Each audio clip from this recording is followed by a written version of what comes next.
Conspiracy, one of the darkest words in the language of man. Yet there is hardly a single page of history that doesn't partially reveal the deadly eye of conspiracy at work.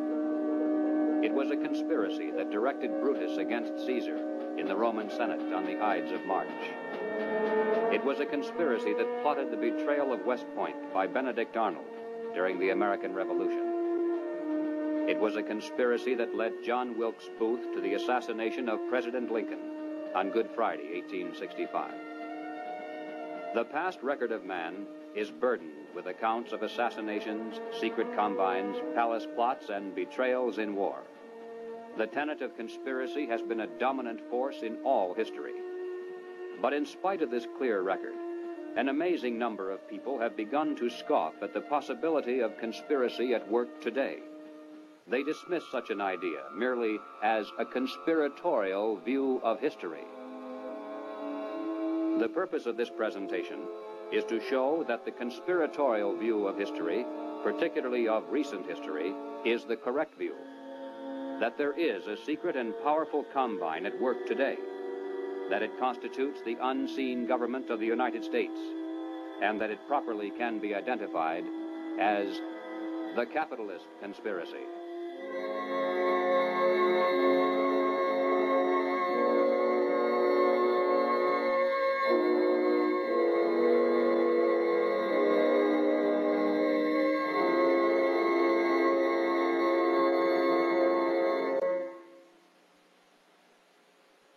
In 1963, the nation was held spellbound by the testimony of gangster Joe Valachi as he exposed the inside workings of the international crime syndicate known as the Cosa Nostra, or the Mafia.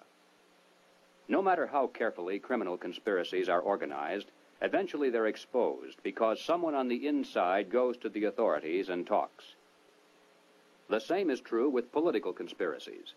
For instance, over the years, there has been a steady stream of defectors from the communist apparatus, and through their testimony, we now have a clear idea of how that conspiracy is organized and operated.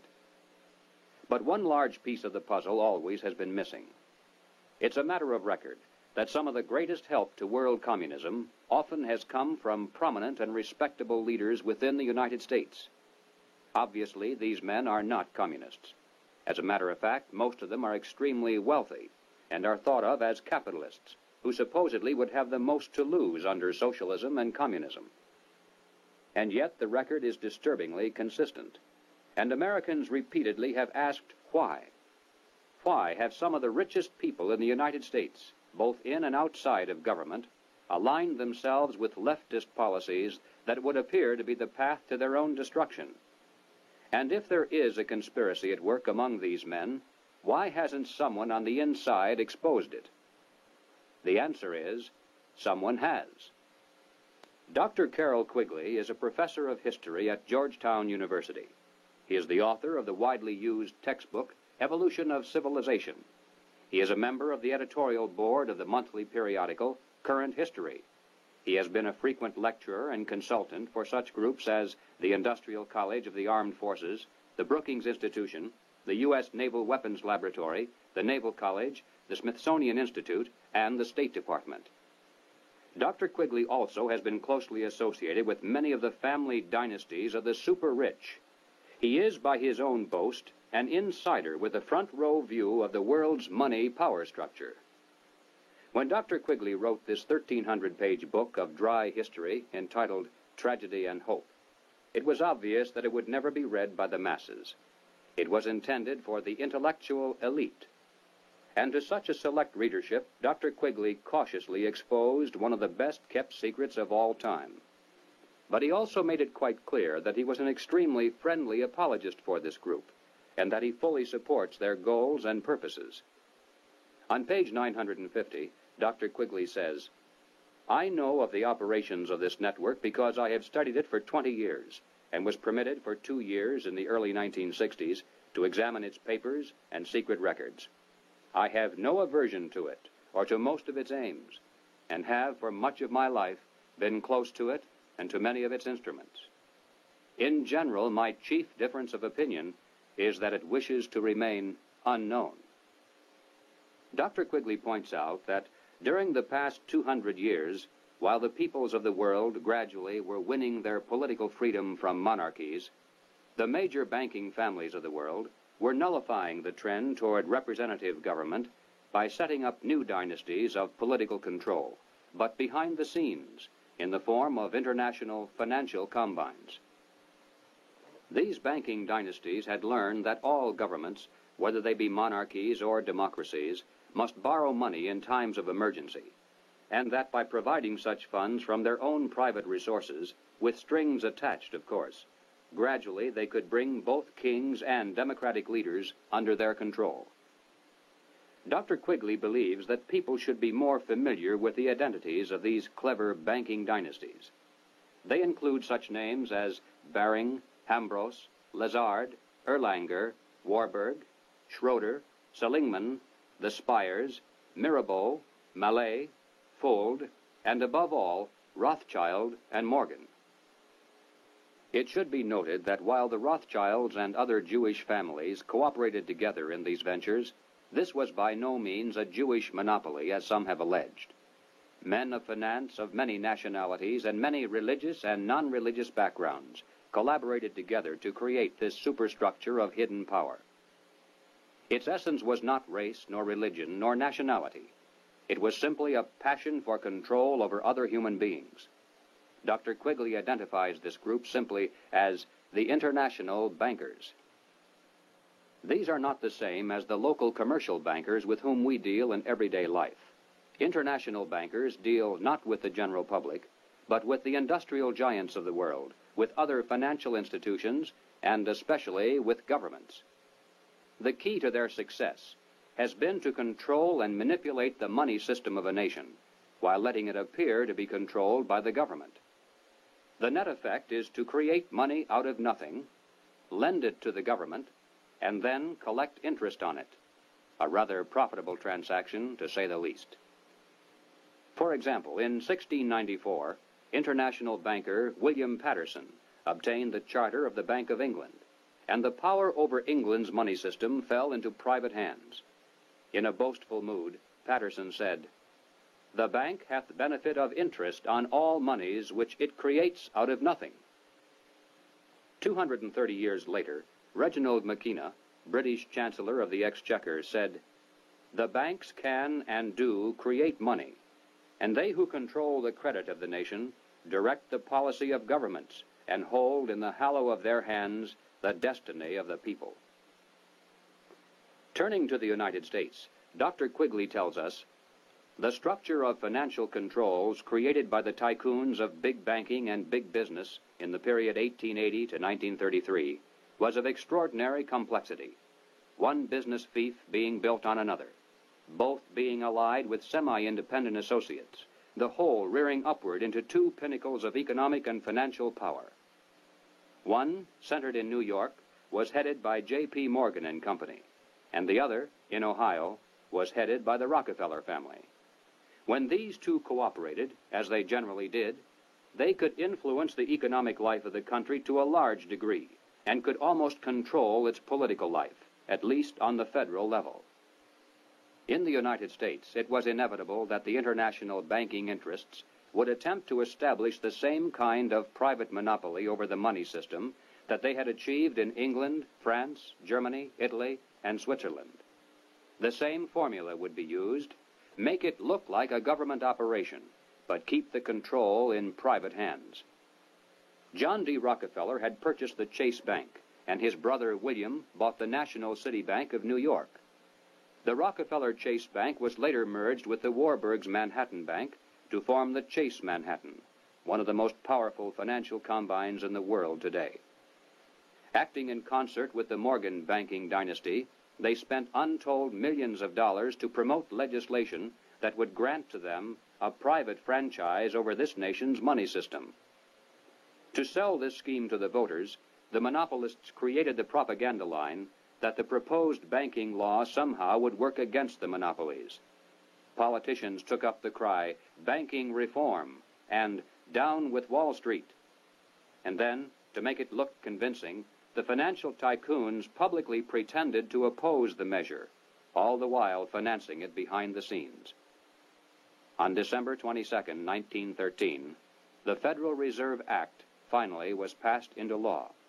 Something known as the Federal Reserve System came into being, and with it, total control over the nation's money fell into private hands. The Federal Reserve System solely is responsible for creating money in the United States. The Treasury prints only what the Federal Reserve tells it to print. The far greater amount of checkbook money is also determined by this group. Yet it is not a government agency and is entirely beyond the reach of the American voter. Technically, the stock of the Federal Reserve System is held by 12 privately owned national banks that make up the system. These, in turn, are owned primarily by the private banking dynasties that work so hard to bring that system into being. By law, the 7 members of the Federal Reserve Board are appointed by the President for a term of 14 years each. In spite of the incredible length of these appointments, nevertheless, they're supposed to create the illusion that the people, acting through their elected leaders, have some voice in the nation's monetary policies. In practice, however, every president since the beginning of the Federal Reserve System has appointed only those men who were congenial to the financial interests of the international banking dynasties. There have been no exceptions. It is now known that the original Federal Reserve Board was handpicked by Colonel Edward Mandell House, who early in his career had represented British and American banking interests. The intimate papers of Colonel House, edited by Charles Seymour, reveal House as the unseen guardian angel of the Federal Reserve System. In the words of Mr. Seymour, the Schiffs, the Warburgs, the Kahns, the Rockefellers, and the Morgans had faith in House. In 1912, Colonel House authored this book entitled Philip Drew, Administrator. The hero, a thinly disguised version of himself in real life, was a behind-the-scenes manipulator of prominent political figures. In the disguised form of a novel, the book lays bare the general strategy that has been followed ever since, even to the very present. It tells of how a small group of insiders cause a depression, and then bring about the election of a man named Rockland. Rockland gives fireside chats and launches a program called the New Era to strengthen government control over the masses. Eventually, the insiders who control the government weaken the country deliberately to the point of civil war, which provides them with the excuse for establishing a dictatorship under Philip Drew. Colonel House was the man who selected Woodrow Wilson as a presidential candidate, and later became his principal advisor. Wilson was totally dependent on House for all political decisions. He was his alter ego. The president himself had written, "Mr. House is my second personality. He is my independent self. His thoughts and mine are one. If I were in his place, I would do just as he suggested." When the federal government goes into debt, it borrows that money from the Federal Reserve System. The national debt presently is at the 400 billion mark. Just to pay the interest on this debt, taxpayers are forced to contribute over $20 billion every year. And remember, that is interest on money created out of nothing. At National Convention time, $20 billion can determine far more politics than all the shouting and placard waving and brass bands combined. And one can only imagine the economic and political pressures that are brought to bear on a candidate seeking public office. Pressures and commitments to make sure that, if elected, the new president will make the correct appointments, not only to the Federal Reserve Board, but also to ambassadorial posts, government agencies, the cabinet, and even the Supreme Court. This is why, through the years, administrations change, party labels change, but major policies do not. In 1870, a wealthy British socialist by the name of John Ruskin was appointed as Professor of Fine Arts at Oxford University in London. He taught his students that the state must take control of the means of production and organize them for the good of the community as a whole. But he advocated placing control of the state into the hands of a single dictator. He said, "My continual aim has been to show the eternal superiority of some men to others, sometimes even of one man to all others." Dr. Quigley tells us, Ruskin spoke to the Oxford undergraduates as members of the privileged ruling class. He told them that they were the possessors of a magnificent tradition of education, beauty, rule of law, freedom, decency, and self-discipline, but that this tradition could not be saved unless it could be extended to the lower classes in England itself and to the non-English masses throughout the world. Ruskin's message had a sensational impact. His inaugural lecture was copied out in longhand by one undergraduate, Cecil Rhodes, who kept it with him for 30 years. Cecil Rhodes made one of the world's greatest fortunes. With help from international bankers, he was able to establish a virtual monopoly over all the diamonds that came from South Africa, and most of the gold as well.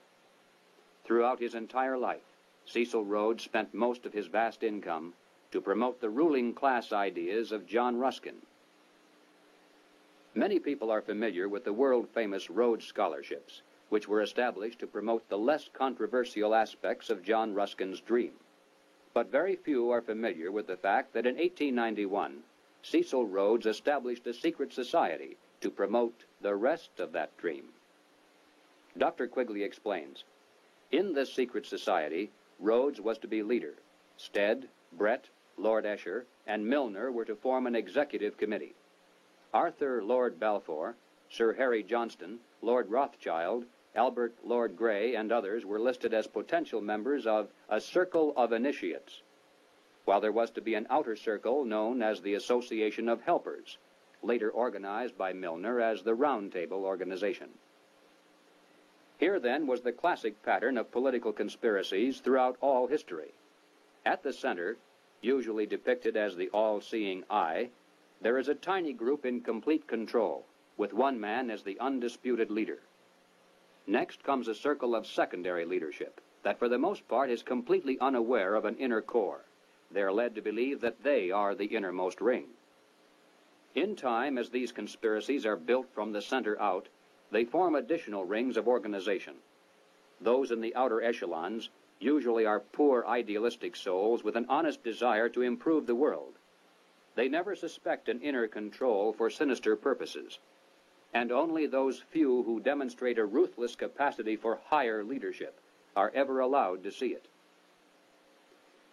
After the death of Cecil Rhodes, the inner core of his secret society fell to the hands of Lord Alfred Milner, Governor-General and High Commissioner of South Africa. As director of a number of public banks and corporate precursor of England's Midland Bank, he became one of the greatest political and financial powers in the world. Milner recruited into his secret society a group of young men, chiefly from Oxford and Toynbee Hall. And, according to Quigley, through his influence, these men were able to win influential posts in government and international finance, and became the dominant influence in British imperial and foreign affairs up to 1939. Under Milner in South Africa, they were known as Milner's Kindergarten until 1910. In 1909 to 1913, they organized semi-secret groups known as Round Table groups in the chief British dependencies and in the United States. The Round Table group in the United States promptly created an external organization known as the CFR, the Council on Foreign Relations. It is through this organizational ring and then outward, through tax-exempt foundations, universities, and government agencies, that the international capitalist conspiracy has dominated the domestic and foreign policies of the United States for over 50 years. Unless there is any doubt as to who is behind the CFR, Dr. Quigley tells us bluntly, in New York it was known as the Council on Foreign Relations and was a front for J.P. Morgan and Company in association with the very small American Round Table Group.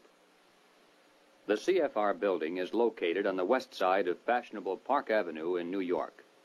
Although it definitely is not the center of the conspiracy, and although practically none of its members are aware of an inner control, nevertheless it is semi-secret in its operation. It shuns publicity, and members are sworn not to disclose to the public the proceedings of its conferences and briefings. It has a formal membership of 1,400 elite personalities. In Harper's Magazine of July 1958, there is an article entitled School for Statesmen, written by CFR member Joseph Kraft. Kraft revealed that one of the chief architects for the CFR was none other than Colonel Edward Mandell House. At the time of writing this article, Mr. Kraft boasted that the CFR membership even then included the President, the Secretary of State, the Chairman of the Atomic Energy Commission, the Director of the Central Intelligence Agency, the Board Chairman of 3 of the country's 5 largest industrial corporations, 2 of the 4 richest insurance companies, and 2 of the 3 biggest banks, plus the senior partners of 2 of the 3 leading Wall Street law firms, the publishers of the 2 biggest news magazines and of the country's most influential newspaper, and the presidents of the Big 3 in both universities and foundations, as well as a score of other college presidents, a scattering of top scientists and journalists. The CFR, from behind the scenes, has dominated this nation for decades. CFR members include top executives and journalists for the New York Times, the Washington Post, the Chicago Daily News, Harper's, Look, Time, Life, Newsweek, U.S. News and World Report, CBS, NBC, MGM. They include directors of the Ford Foundation, the Rockefeller Foundation, the Carnegie Endowment Fund.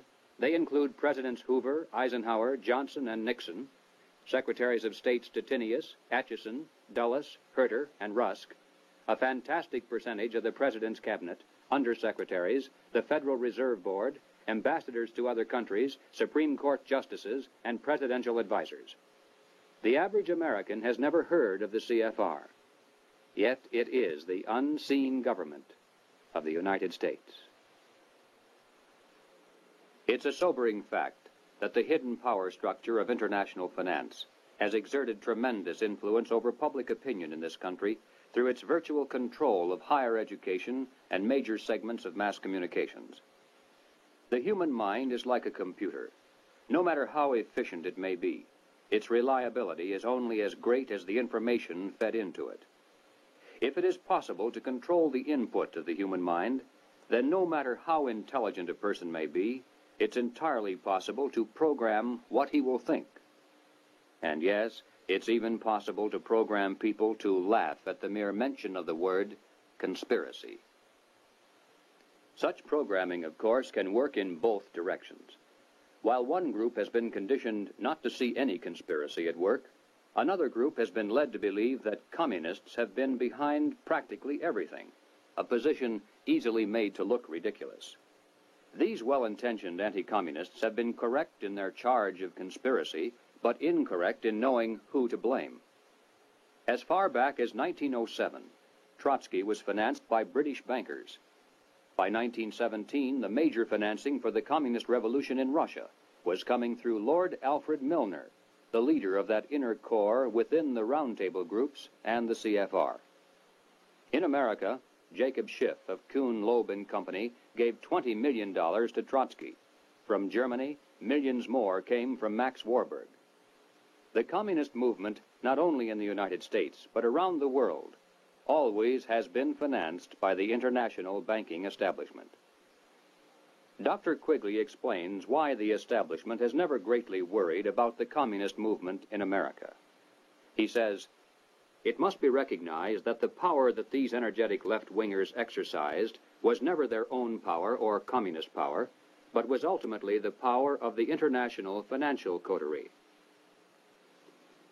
In the 1950s, when the public became aroused over evidence of communist subversion in the federal government, it was a simple expedient to have a promising young congressman from California dramatically expose one communist agent. The establishment press gave it extensive coverage, the public was placated, and the obscure congressman became a national hero almost overnight. But when Congressman Reese of Tennessee began to investigate the link-up between Alger Hiss, the Carnegie Endowment, the Morgan Bank, and the interlocking tax-exempt foundations, the establishment press and the administration moved mightily against him. The pressures were so great that he was forced to abandon his investigation, and no one has dared to try it since. After a man has far more money than he possibly can spend for pleasures, what is left to excite him? For those with a ruling class mentality, the answer is power, raw power over other human beings. Money can buy such power only to a point. Beyond that, politics is the sport, and world politics is the ultimate game. For the purposes of this presentation, we have referred to those in the international power structure as capitalists. But these men are not really capitalists in the classical sense. They are merely rich socialists. They have gained their vast wealth not through honest competition and free enterprise, but by political influence and favoritism, the granting of government protection to eliminate competition, and by gigantic fraud of the money system, backed by government force. These men are striving to create a world superstate, with the expectation that from behind the scenes they will be the ones who will rule. Not free enterprise capitalism, but big government is the conspiracy's life force. World government is its ultimate goal. But what is the best way to sell big government and then world government to a people like ours, historically devoted to an independent republic of limited powers? The answer is simple. In revolutionary literature, the tactic is known as pressure from above and below. It's the strategy that Colonel House laid down in his book, Philip Drew, Administrator. Deliberately create problems, and then offer only those solutions that result in the expansion of government. Create conditions so frightful at home and abroad that the abandonment of personal liberties and national sovereignty will appear as a reasonable price for a return to domestic tranquility and world peace. If those who seek world dominion can stimulate leftist mobs into violent confrontation with local law enforcement, and also provide exhaustive news coverage so that the entire nation can see and tremble, then the peaceful and freedom-loving majority can be programmed to accept a vast expansion of government powers and even a national police force, offered supposedly to end the violence. If those who seek world dominion can raise the specter of an enemy armed to the teeth with superior atomic weapons on the verge of launching a nuclear holocaust, and also offer world government as the prevention, then millions of Americans can be programmed to accept the loss of national sovereignty as our last best hope for peace. This is the meaning of pressure from above and below. To put over police state measures at home, they need chaos, crime, and anarchy in the streets. To sell the idea of world government, they need the constant threat of nuclear war. Or, as they say in revolutionary circles, the real action is in the reaction. In 1968, Random House Incorporated published this book by James Coonan, The Strawberry Statement, Notes of a College Revolutionary. Coonan carries the usual New Left credentials, and is a classic example of the extent to which a highly intelligent mind can be programmed by the establishment into thinking that it is acting against the establishment. Coonan was one of the leading participants in the first student seizure of an American university, which occurred at Columbia in April of 1968. Initially, the movement was not large, and easily could have been stopped by a simple police action. But, as usual, the anti-establishment forces received their greatest help from the establishment itself. For several days, police were told not to interfere. Meanwhile, university officials groveled in the face of outrageous propaganda charges, and the media made national heroes of the rebelling students. MGM even made a movie out of Coonan's book. On page 130, Coonan wrote, "In the evening, I went up to the U to check out a strategy meeting. A kid was giving a report on the SDS convention. He said that at the convention, men from Business International roundtables, the meeting sponsored by Business International for their client groups and heads of government, tried to buy up a few radicals. They offered to finance our demonstrations in Chicago. We were also offered ESSO, or Rockefeller money. They want us to make a lot of radical commotion so they can look more in the center as they move to the left." Jerry Kirk, while a student at the University of Chicago, was active in the SDS, the Du Bois Club, the Black Panthers, and the Communist Party. In 1969, Mr. Kirk broke from the party, and the following year testified before the House and Senate Internal Security Committees. Here is what Mr. Kirk has told us. Young people have no conception of the conspiracy's strategy of pressure from above and pressure from below. They have no idea that they're playing into the hands of the establishment they claim to hate. The radicals think they're fighting the forces of the super-rich, like Rockefeller and Ford, and don't realize that it is precisely such forces which are behind their own revolution, financing it, and using it for their own purposes. When Stokely Carmichael was head of the militant revolutionary group known as SNCC, he was invited to speak at the University of Chicago. Jerry Kirk, then still a Black Panther, was among those who attended, and here is how he described Carmichael's appearance.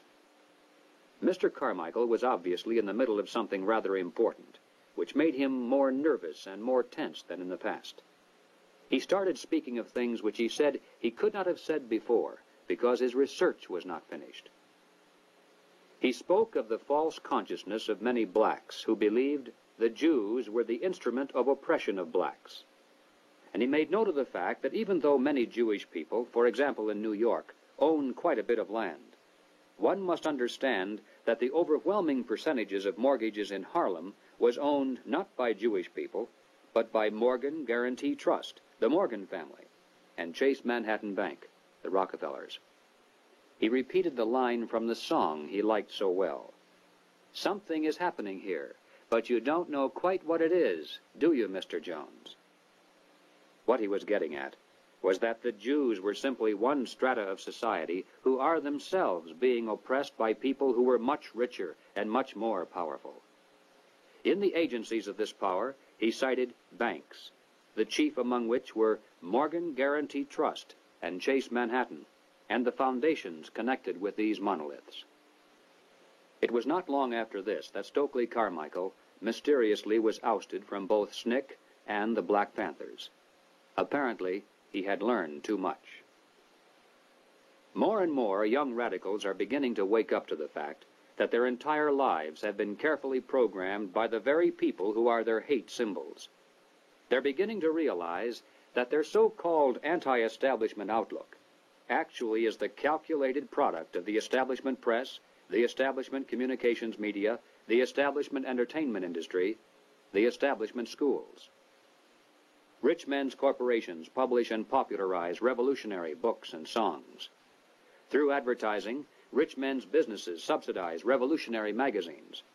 Rich men's tax-exempt foundations pour millions of dollars into left-wing organizations. The federal establishment in Washington, through agencies like the OEO, provide weekly paychecks to thousands of hardcore revolutionaries. And so we return again to the basic question, why? Why does the establishment publicly condemn but privately support the anti-establishment movement? Former communist Jerry Kirk answers, "The idea is to create a situation where the people are so frightened of the violence all around them that they will throw their hands up in the air and demand, 'Federal government, do something.' And the only choice open will be martial law. The communists, black militants, and revolutionaries will never succeed in overthrowing the government of the United States. But unless they are stopped, they will scare the American people into accepting socialism from Washington and statist rule by the insiders of the establishment. This is what it is really all about." In Bavaria, the year 1786, acting on a tip from an informer, police raided the home of a prominent attorney named von Zwack. They seized documents and letters revealing that he was a high-ranking member of an extensive conspiracy called the Order of the Illuminati. Over the centuries, forms of the word Illuminati, meaning the enlightened ones, have been used by many secret sects and occult organizations. Most prominent among these were the Alumbrados of Spain, the Gueronnais of France, and the Roshania of Afghanistan. But these were concerned primarily with psychological and spiritual objectives, a proclaimed inner wisdom and mind mastery of the secrets of the universe. The conspiracy exposed in Bavaria was of an entirely different order. The Illuminati was founded on May 1st, 1776, by Adam Weishaupt, a professor at Ingolstadt University. Weishaupt obviously had been a serious student of the occult, for many of its bizarre features and symbols were incorporated into his organization. Weishaupt had been active in the Masonic lodges of Germany, and found in them the perfect vehicle for recruiting into his secret order, which he described publicly as the highest level of Freemasonry. The Illuminati was formally incorporated into the Masonic lodges at the Congress of Wilhelmsbad in 1780. It should be noted that Freemasonry in England and America historically is quite different. Its members are characterized by the highest standards of integrity. Nevertheless, it is a fact that from 1780 on, the Illuminati did flourish as a parasite on the highest levels of the Masonic movement in Europe, especially the Grand Orient lodges of France. There were 8 conspiratorial rings within rings, advancing from the outermost novice inward to Rex, or king. The king, of course, was Weishaupt himself, who had adopted the code name Spartacus. Those in the outer rings were told that the grand purpose of the order was to make of the human race, without any distinction of nation, condition, or profession, one good and happy family. But by the time the member had advanced to the level of presbyter, or priest, his oath of absolute secrecy and obedience had become deadly serious. Only then was he allowed finally to see the ultimate goal of the order. It was the destruction of all religion, replaced by the worship of reason, or humanism, and the destruction of all independent governments, replaced by a new world order, a world government ruled from behind the scenes by the illuminated ones. Needless to say, most members were never allowed to see these goals. In the words of Adam Weishaupt himself, "These good folk swell our numbers and fill our money box. Set yourselves to work. These gentlemen must be made to nibble at the bait. But this sort of people must always be made to believe that the grade they have reached is the last." The public record of the Illuminati is quite thin, but it does show that before it was exposed briefly in 1786, it had already enjoyed immense success in attracting into its outer rings some of the most prominent men of Europe. Its roster included important names in both government and finance. It was the most important single force behind the French Revolution. Some years later, an obscure intellectual by the name of Karl Marx joined a conspiratorial circle called the League of the Just. Shortly afterward, this group reformed into still another organization called the Communist League, and in 1847 they commissioned Marx to write their policy statement for the public. It was called the Communist Manifesto. On the surface, the manifesto appealed to the workers of the world to arise against their capitalist exploiters. But it should be noted that the project was supervised by Friedrich Engels, a capitalist of substantial wealth. Marx himself was so unimportant that his name didn't even appear on the manifesto for the first 20 years after its publication. In 1920, just 3 years after the Bolsheviks seized Russia, Winston Churchill declared, "From the days of Spartacus Weishaupt to those of Karl Marx, to those of Trotsky, Bela Kun, Rosa Luxemburg, and Emma Goldman, this worldwide conspiracy has been the mainspring of every subversive movement during the 19th century, and now at last has gripped the Russian people by the hair of their heads." Each year, May 1st is celebrated by communists world over as a day of international solidarity. As mentioned previously, the Illuminati also was founded on May 1st. Undoubtedly, this is merely a coincidence. The symbol of the all-seeing eye is closely associated with the Illuminati. Like many other features of this conspiracy, apparently it was taken by Adam Weishaupt from the occult symbolism of ancient history. It appears today among the symbols of the Rosicrucians, the Freemasons, and many others around the world, including the Cao Dai in South Vietnam.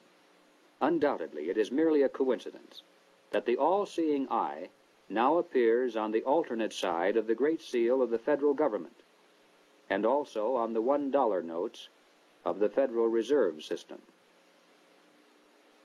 At the bottom of the seal, in Roman numerals, there is the date 1776. This, of course, is the year of American independence. Undoubtedly, it is merely a coincidence that it is also the year of the founding of the Illuminati. But then, perhaps, none of this is merely a coincidence. Is it possible that both the communist and capitalist conspiracies have yet one more inner circle within the circle that is common to them both? Is it possible that both movements, unbeknownst to most of the people in them, are merely contemporary counterparts of a much older conspiracy? There is much evidence, far more than presented here, to indicate that this is the case, but frankly, we don't know. Until someone on the inside of such a master conspiracy decides to reveal its existence today, we simply have no way of finding out. But we do know that it is not impossible, and certainly not absurd. What then is our response? Fortunately, it's not necessary that we resolve the historical question of the conspiracy's origin. Regardless of whether there is one controlling group, or two cooperating, or three competing, or 4, or 10. In practical terms of what can be done about it, our response must be the same. Conspiracy, as it operates at the highest level in the United States today, rests upon two solid foundations and enjoys the protection of shelter. If we could knock out its foundations, it would collapse, and if we could strip away its shelter, it would wither and die. The shelter is secrecy. The foundations are big government and manipulation of money. No conspiracy can stand the light of exposure. No conspiracy can rule the masses without the tool of an extensive government bureaucracy. And certainly no capitalist conspiracy can long survive without control over the nation's money. Expose the conspiracy. Reduce the size of government. Return our money to a standard that cannot be manipulated. This must be our response. In the limited time available, we have attempted to demonstrate that the conspiratorial view of history, particularly of recent history, is the correct view. Let us summarize now 7 major conclusions. 1. There is and has been for some time a conspiracy among some of the richest people in the world. A conspiracy that virtually owns the money systems of the major non-communist nations. This monopoly is protected by the power of the respective governments, and is used to perpetuate the conspiracy's vast wealth by the creation of money out of nothing. 2. In the United States, this monetary fraud is perpetuated through the Federal Reserve System. Although the executive branch theoretically has some control over this system through occasional appointments, in reality, it is the system and those behind it who control the executive branch. 3. The capitalist conspiracy in this country surfaces to public view in the form of the semi-secret Council on Foreign Relations.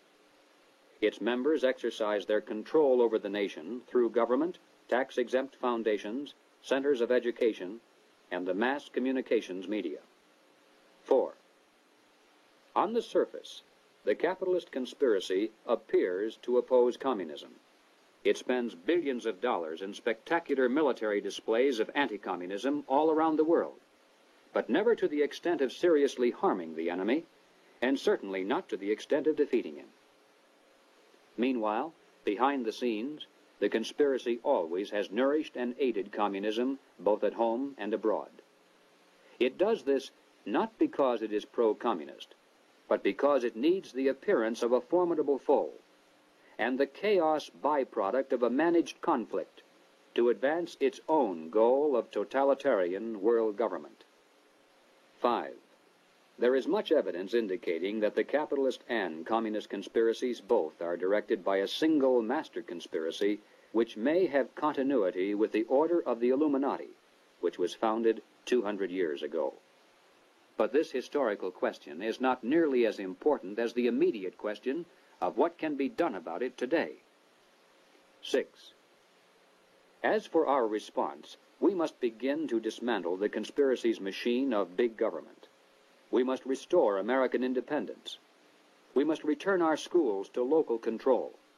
We must protect our police forces from federal aid, which is the certain path to a national police force controlled from Washington.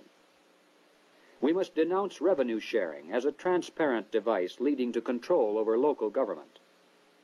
We must raise up men for political office who not only talk about reducing government, but who will do it once they're elected. And that means men who are totally independent of establishment politics. 7. We must reduce the Federal Reserve System to a service function of clearing checks between banks only. Merely turning the system as it stands over to the federal government, as some have suggested, will not solve the problem. The same people would control it either way. The root of the evil is that money is created out of nothing, and the insiders could do that today just as easily directly through government as they do through the Federal Reserve System. The ultimate solution is to prevent anyone, in or out of government, from manipulating the money supply. And the only way to do that is to return our money to the gold and silver standards. 8. We must expose the conspiracy to public view. If somehow every American could be made aware of the facts contained in this presentation, if it were possible to circumvent the establishment's channels of mass communication and carry this message person to person to our friends and neighbors and fellow club members, the conspiracy would collapse like a house of cards. Yes, the hour is late, but it is not too late if we are realistic in our efforts. As Americans, we can still speak out without fear of imprisonment. We can still join together into patriotic groups to multiply our effectiveness. We can still challenge the establishment's candidates. We still retain that remnant of power to regain control of our own government. With divine guidance and with your help, it can be done.